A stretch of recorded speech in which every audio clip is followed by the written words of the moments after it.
அன்பு உள்ளங்களே, அனைவருக்கும் வணக்கம். இப்போது திருநாவுக்கரசர் காசிக்கு போயிருக்காரு. காசியிலேருந்து கைலாயமலைக்கு போகிறதாக சொல்லிட்டு போகிறாரு இல்லையா. காடு, மலை, ஆறு, குளம் எல்லாம் தாண்டி போகணும். காடுன்னா கரடு முரடாக இருக்கும். கரடு முரடான அந்த பாதையில் அவர் போகணும். அப்படி போகும்போது இரவு பகல் கூட பார்க்காம அவர் பாட்டுக்கு போகிறார். போகணுன்னா என்ன செய்யுது? காலில் கல் குத்துது, குச்சிகள் குத்துது, கரடு குத்துது, எல்லாம் குத்துது. ஆனாலும் தாயின்கிட்ட சிவனே சிவனே சிவபெருமானே உன்னை நான் கையில காட்சியில் பார்க்கணும்னு நினச்சிக்கிட்டே போகிறார். அப்படி போகிற சமயத்தில்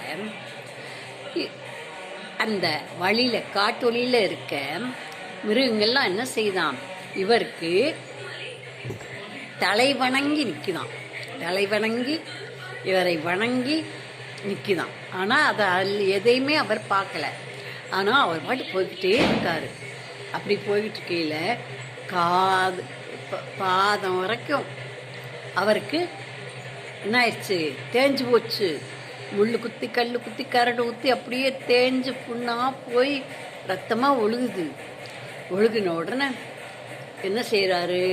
துணியை கட்டி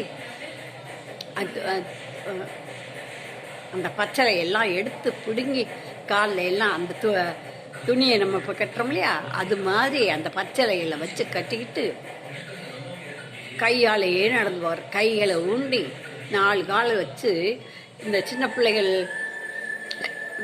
அது மாதிரி 2 கையை ஊண்டி அந்த புண்ணான கால்களை ஊண்டி ஊண்டி ஊண்டி நடந்து போகிறார். இப்படி நடந்து போனால் ராத்திரி ஆயிடுது.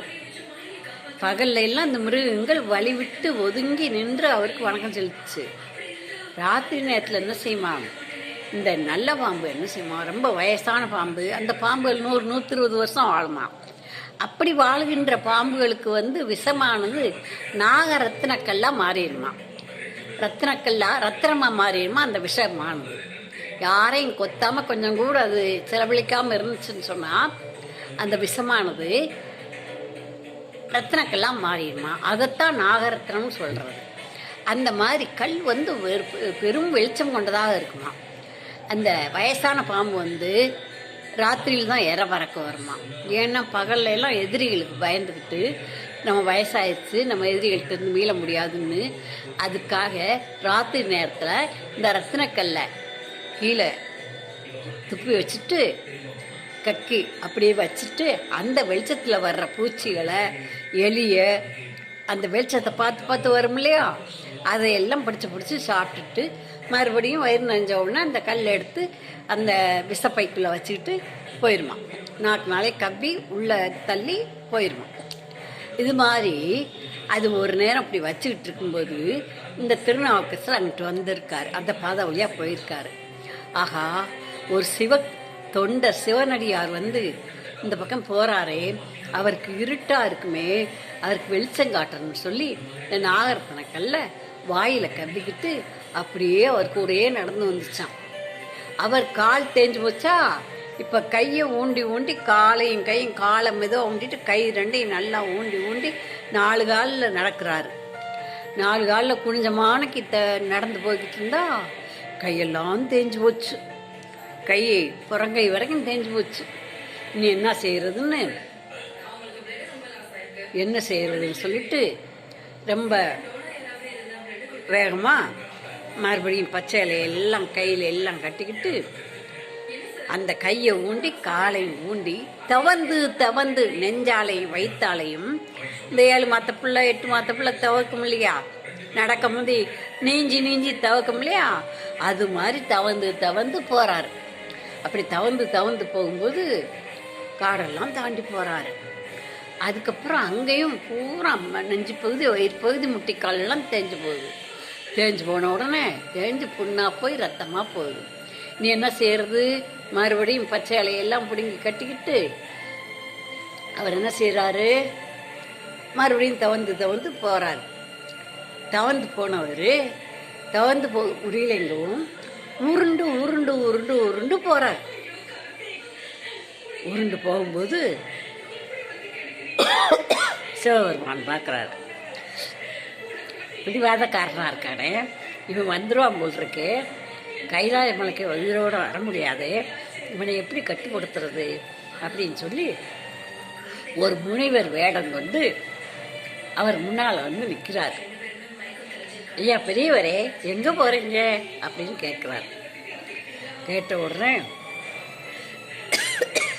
நான் கைலாய மலைக்கு போகணும், நான் கைலாய மலையில் சிவபெருமானுடைய கைலை காட்சியை காணணும், அதுக்காக நான் போய்கிட்டு இருக்கேன்னு சொன்ன உடனே, பெரியவரே இப்படியெல்லாம் போக முடியாது, கைலாய மலையை பூமியில் உள்ள வாழ்கின்ற மக்களோ உயிரினங்களோ பார்க்கவே முடியாது, அதனால் இது பெரிய வம்பான வேலையாக இருக்குது, நீங்கள் இப்படி போக வேண்டாம், நீங்கள் இப்படியே ஊருக்கு திரும்பி போகிறதா நல்லது அப்படின்னு சொல்கிறார். அந்த முனிவர், இல்லை முனிவரே, என்னை ஆசீர்வதியுங்கள், நான் கைலாய மலையை பார்த்து தான் ஆகணும் அப்படிங்கிறார்.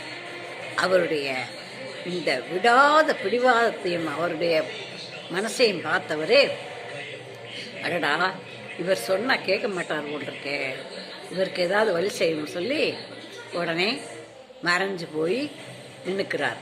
மேகத்தில் மறைஞ்சுக்கிட்டு, ஐயா எழுந்துரும் அப்படிங்கிறார். அவர் எழுந்திரிச்சிடுறார். எழுந்தா கை காலெல்லாம் புண்ணெல்லாம் ஆறி, காலில் இருக்க புண்ணெல்லாம் ஆறி நல்லா ஆயிடுறாரு.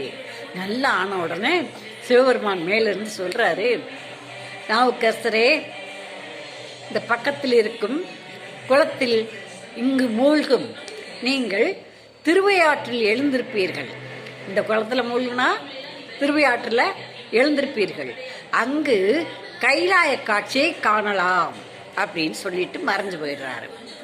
ஆஹா, சிவபெருமான் வந்துல நம்ம கூட பேசியிருக்காரு, இப்போவும் நம்ம பார்க்காம விட்டுட்டோமே, இவர கைலாய காட்சியை பார்க்கணும்னு நினச்சேன், ஒளிய சிவபெருமானோட பேசணும் பார்க்கணும்னு நினைக்கலையே, சரி அவர் சொன்னபடி இங்கே முழுகுவோம் சொல்லி அப்படியே என்ன செய்கிறாரு, அந்த திருக்குளத்தில் அவர் சிவபெருமான் ஏற்படுத்திய திருக்குளத்துக்குள்ள முழுகிறாரு.